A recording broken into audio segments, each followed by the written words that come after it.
Welcome back to the Don't Stop Me Now podcast, where being negative can be a good thing and being positive can turn the world against you. Hello, I'm your HIV positive host, Ms. Jennifer Leigh, and this is episode number 135. I almost forgot the name of my podcast, Don't Stop Me Now podcast. I don't know why I messed it up. I messed it up a second ago and I decided to re-record it and I still messed it up. Anyways, it is Sunday, May 18th, and I am trying to do this really quickly because I have a Denver Nuggets Game 7 today against Oklahoma City. And Aaron Gordon, I just found out, is playing. I'm so happy. But this is my new, if you're watching on YouTube, this is my new Denver Nuggets paraphernalia. My what do they call it? Swag? No, it's not swag. It's merch. It's merch. Spent like $50 on this long sleeve. Beautiful. Hold on. Let's show you the back. This is why I bought it. Jokic, number 15. Nikola Jokic. Best player in the league, and he just amazes me with every game. I love him. I love Aaron Gordon. I love the Denver Nuggets, and I'm not from Denver. I'm from the San Francisco Bay Area, so technically I should be loving the Warriors and Steph Curry. I do love them, but I really just, all my love goes to Denver. That's my number one team. So they're playing Game 7 today against Oklahoma City in Oklahoma City. So I'm crossing my fingers for that. I've got to hurry up and do this podcast before that game starts in 15 minutes. And I also have a special somebody coming to watch the game with me. Yes, I spoke about him in my last podcast, and things are good. We haven't seen each other in 10 days, 11 days actually. So seeing him for the first time today in 11 days. I think the last podcast I did, we may have had just seen each other. So I haven't seen him since then. Again, it has a lot to do with our distance. And something came up last weekend for him, or it just didn't work out for us to see each other. So we are seeing each other today for the most of the day, which will be really nice. Just for anybody that's curious, I did ask him again one more time, just because we really haven't talked about it since I told him about my status. And I said that, I just want to make sure he's still okay with everything. Any questions? And he said, no. He's like, I think you explained everything really well. Yeah. He's like, I'm totally good. So yeah, there was like, which is kind of mind blowing. Like, would I be okay if like I got that news? Would I be so okay? I mean, he was just so okay. So it was amazing. Somebody wrote on my podcast from the last one and said, let's see, you seem insecure about disclosing. And I did a reel. I actually deleted it. I think it's still a TikTok because I was fired up. And I said, yeah, no shit. I'm insecure about disclosing. Do you think I wanted this? Do you think I did something crazy to get this and that I deserve it? And so now I'm supposed to live my life feeling like I am this villain? Like, no, I was with my boyfriend who had slept with men, and that's how I got it. I wasn't doing anything crazy. I was with my boyfriend. That's how I got it. So it's not fun to be put in this box where everyone expects you to, it's almost like you're deceitful or you're a bad person if you don't disclose to somebody before being intimate with them. When again, there is zero risk. Zero. Like, I don't know why people cannot comprehend that. There's no risk. There's nothing to share. I know plenty of people that don't ever share their status, and they're not putting anybody at risk. As I've said before, if everybody today on the planet who has HIV was on treatment, it would end with all of us. Like, hello, get that through your head. So yeah, it was frustrating to hear that. Yeah, of course I'm insecure. Doesn't matter if I talk about it on the internet. I'm not having sex with people on the internet. I'm telling somebody who I'm having feelings for, who I've already been intimate with, terrified that this one thing will make him reject me, which, it takes a lot to get to a point with somebody where it's starting to like feel like it's turning into something, and you don't want to come across as deceitful. But what are you being deceitful about? Something that is never going to affect them. So why is that deceitful? And another word that I just can't stand anymore, that I just feel like should change, is this disclosure word. It sounds so legal. It sounds so scary. It sounds like I've got this big, big secret that I need to disclose to you. Maybe I talked about that in my last podcast. I can't remember. I don't always re-listen to them, so I might be repeating myself. But I think we should just call it sharing. Did you share your status? Does he know about your status? Disclosing? I can't stand that word. It just gives it so much weight. It makes it seem like it's so much bigger than it is. And I didn't say I have something to disclose to you. I didn't put it that way when I told him. I just said like something happened to me and I was very sick and I'm fine now. I'm undetectable. I take a pill a day. You know, I didn't give this to anybody. I would never have put you at risk for anything, just so you know. And I mean, he got it all. So I'm really grateful. So yeah, I don't know that I was lucky. I hate to think that I have to feel lucky. That's another thing is like, and I hate that I have to feel grateful that he got it. I just feel like everybody should get it. But on the other hand, if I was on the other side of it, I would probably um, understand why that person might feel grateful, or I would understand. I mean, I'm always putting myself in their shoes. Like, how would it feel to get that news, you know? So it's not, I'm insecure about like transmission risk. That's not what I'm insecure about. I'm insecure about what they will think of me after they hear those three letters. That's all it is. It has nothing to do with anything medical or physical or anything. There's nothing to fear with that because I already know the truth behind that. I know that the studies have been done and it's not transmittable when you're undetectable. And of course I take my medication every day and I'm a woman. I didn't transmit it to anybody when I had a 500,000 viral load. So I'm not concerned in any way that I could ever give this to anybody. I'm super, super obviously confident with that. The worry is that I will be rejected, and rejection sucks. And it's rejection for something that there should never be a rejection for because of the treatment today. So thankfully you got that. Okay. So that I was told by somebody else that my sipping coffee is disgusting. I shouldn't be doing that into the mic. And I put it on my Instagram story and some people were like, no, I like it. It reminds me of like having a cup of coffee in the morning and it makes me want to have a cup of coffee. And like, I love talking about coffee in the morning. I love seeing coffee commercials. I love the coffee emoji. I love going into a coffee shop and smelling coffee and seeing people drink their coffee. I love watching people drink coffee. Do I get bothered by the sound of somebody sipping coffee? No, I don't. But apparently there are a lot of people that don't like it. Misty Diane said that she grew up with a father she's somebody who I'm like friends with through the internet. And she said she grew up with a father who was really hard on them for any kind of like noise sounds when they were eating or drinking. So she said she even has to kind of turn it down. So no coffee today. I already drank my coffee. I'm free of that. But it doesn't mean I'm not gonna drink my coffee sometimes when I do my podcast, but today, no coffee. Okay. What did I want to talk? Oh yeah. So, and I'm just going to go to comments today. I'm just going to like totally blindly open comments and see what they say. And I'll answer some of them. It could be boring, could be interesting. I have no idea.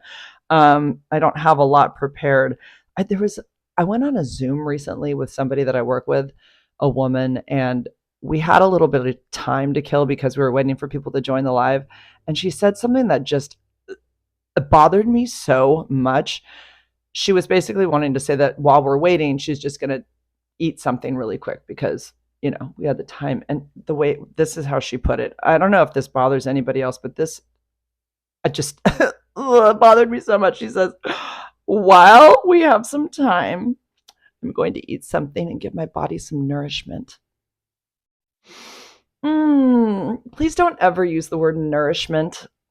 Ever. I think it should be just deleted from the vocabulary altogether, the English vocabulary. Like, just get rid of it. Nourishment.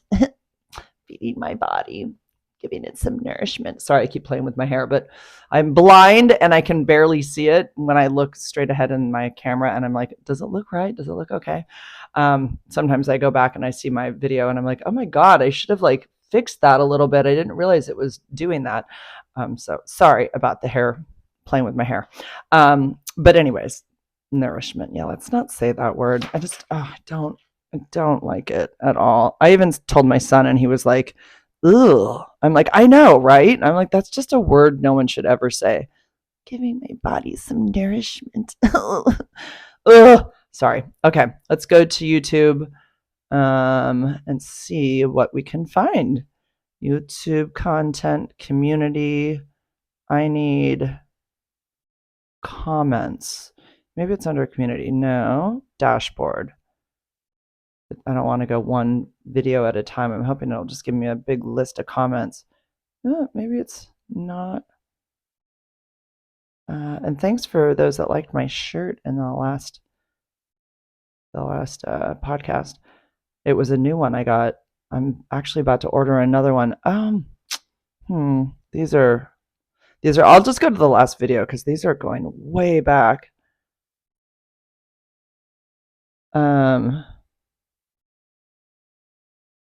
This video that I have called HIV Anxiety Transmission Doesn't Care About Your Morals. It doesn't. Someone put, bruh, the title of this video is wild. Lack of morals definitely correlates to HIV. No, it doesn't. If you're cheating on somebody and you're a hetero man and you're cheating on your girl with a sex worker, which is immoral, it does not put you at risk for HIV. It really does not. Hetero men can pretty much do anything and they're not going to end up with HIV. What is my TikTok? At POZLEIGH. I'm pretty sure that's what it is. Oh my God, here we go. Please, ma'am, reply. My exposure was a needle. After exposure, 1-2 month rapid test, 3 month tri-dot test, 4-7 month rapid test, and 8 month. Do I not have a touch screen? I guess I don't. I'm like sitting here trying to. Okay. 8 month. Shit. Oh God, I can't remember the name of it. He put ECLIA test. All negative, but still symptoms. Please reply. Always flu-like symptoms. I don't know. You don't have HIV. You don't have HIV. That's it. There's nothing else to say. And people are telling them, yeah, if you tested negative, it's just something else, or it's in your freaking head. Haley, what about if I had eczema in the private part and having a vaginal sex with a sex worker? Can the risk be higher? Dude, no, it's not happening that way. You guys try to find every single scenario you can think of to make it seem like we're going to give it to you. First of all, it is not that present in vaginal fluids. It's freaking semen, dude. It's semen. So, and oxygen, it doesn't survive in the air, not in the air, but you know what I mean, with outside of the body.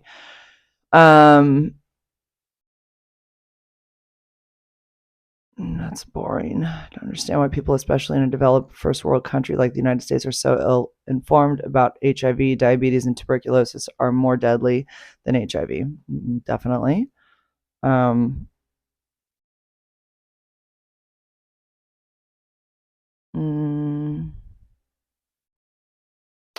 This one's good. I saw something recently I was shocked about. A young woman called Ellie got HIV, and she said that women have the most HIV than anybody else globally. I was shocked by this because, as far as I knew, it was gay men. And when I last had an HIV test, the doctor told me my chances of having it, being a straight female, were tiny, and he wasn't worried at all. I didn't have it. I also work in healthcare and pharmacy, and I have worked in various countries such as the UK and Australia, and have only ever had patients who take HIV meds to be gay men. Right? Hello. I have never come across anyone with HIV that is not a gay man. I know it does happen, but to say women have it most globally, really? Anyone with HIV that is not a gay man, I know it does. Oh, sorry, really? Perhaps they mean somewhere like Africa, but I can't think why women must have it, especially if they can only get it from gay bi men, as you claim, not straight men. Not every straight man can be on the DL or gay. What do you think of this? Can you explain why more women have HIV globally, apparently, than gay men? I don't think that's statistically true. I just think that more women are becoming exposed to DL men and having higher rates of HIV than they've had in the past. And I don't think that the rates for women are higher than men. No, that doesn't even make sense. But she's right when she says that she only sees gay men. But yeah, women I've talked about this before, with the apps that are available, Grindr and Sniffies and all of that, these men have super easy access to the kind of sex they want. DL sex, and that puts women at risk for HIV more now than ever. So yeah, more cases of women with HIV, probably more now than ever due to these apps for sure. Hi, Jennifer. HIV positive infected razor cause HIV. Can a razor cause? No, it's not transmitted that way. Here's somebody. I've been having unprotected sex with my girlfriend who is HIV positive for almost 7 months, yet I'm still HIV negative. Female to male HIV transmission is virtually impossible. I Initially, he says, I thought it was an exaggeration until it unknowingly happened to me. My girlfriend and I were having unprotected sex every day or every other day for over 6 months, and she wasn't on any treatment because she was unaware of her HIV status. I tested twice, 5 months apart, and I'm still HIV negative. I'm circumcised, by the way. Maybe that helped. Um, he says, I'm living proof. I agree with what she's saying about female to male HIV transmission. The biggest reason medical doctors don't advertise this is because it could lead to reckless and irresponsible behavior. Other STI and STDs are easily transmitted: herpes, warts, HPV, gonorrhea, chlamydia. So unprotected sex could expose you and your girlfriend. Also, I think they're trying to get rid of the stigma of gay men spreading it. Well, but that is how it happens. So why do we? That's just facts. I'm gonna heart his stuff. Because yeah, thanks for that. Was 2 weeks ago. He shared that. Nothing new and like shocking to me. It's all I ever see. Hey, I have a red rash around my mouth, like you said in previous videos. I keep thinking it's perioral dermatitis. I don't know, kind of itchy at first, but when I add lotion, it calms down and doesn't really look red. Can you explain your rash with symptoms? No, because everybody has a different rash with HIV and you're just being paranoid. By the way, the people that are paranoid about HIV are like never the ones who have it. Like never. It's not your virus, bro. It really isn't. But keep wasting your time with it. I don't know. Um, I'm so depressed. It's been 22 days. I don't know how to wait. I have small pimple in hand and face and digestive problems. I had a blood test in bad laboratory. I'm scared. They old needle. I'm scared. So this person thinks this is just another person with HIV phobia. They think that they're getting HIV at a lab from a needle. No, you did not get HIV. Ma'am, how many days after exposure did you know that you are positive, and which test you done? I hope you reply me, please. It was 2.5 to 3 years. I don't know exactly when I got it because we were together for 8 months. And we did the Western blot test, which was basically an antibody test. Um,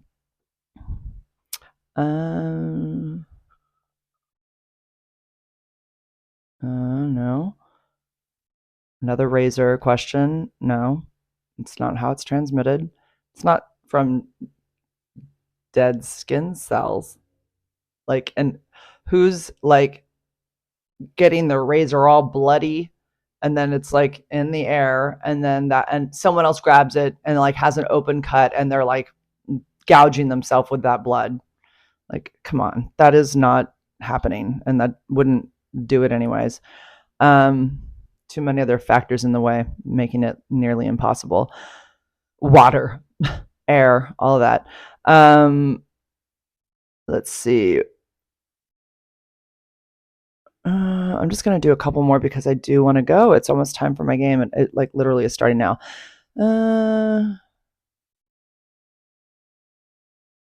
Yeah, I had some guy call me, like leave a wildly crazy crying voice memos to me. Oh, I see a line. I see a line. He sent me pictures. There's no line. He took like 16 tests, I think. They're all negative. He went to the lab. He had a doctor look at the test. He had the pharmacies look at the test. No one sees a line but him. He keeps seeing this like imaginary line. I mean, dude was losing his mind. He had sex with the sex worker with a condom. I'm like, dude, you don't have HIV. Yeah, he finally got a hold of me again and was like, I'm so sorry. Like, yeah, it was negative. Like I got a total confirmation from the doctor that's negative. So people make themselves crazy. I do have a guy that reached out to me, which is really, really interesting. He swears he's never been with men. I was like, yeah, you don't have it. Don't even worry about it. But his test he sent to me, there was definitely a little bit of a line starting in the second, not the control line, but the T line. There was a little bit of a line, like in the corner. And I was like, wow, well, when did you take that test? Like how long did you let it sit? And he said he didn't. So he's getting retested he's going to get tested at the doctor's office on Monday, and he'll let me know. And if I remember, I'll let you guys know. But I thought that was really crazy because it was like, no, you can't get it, dude. You've had a condom on. Like, there's no way. But yeah, it was weird. That one is like the first one that's a little weird. I don't suspect that it will come back positive, but I have a feeling it was just something was wrong with the test. So, anyways, I am going to wrap this up now. Sorry, this isn't a long one, but I do need to get ready for the game and my guest. So. Okay, guys, have a good week, and hopefully I'll be back. I don't know if I'll be back next week because I have a 3-day weekend, and I will probably be going his way. So that's it for now. Love you guys. Have a good one. Bye.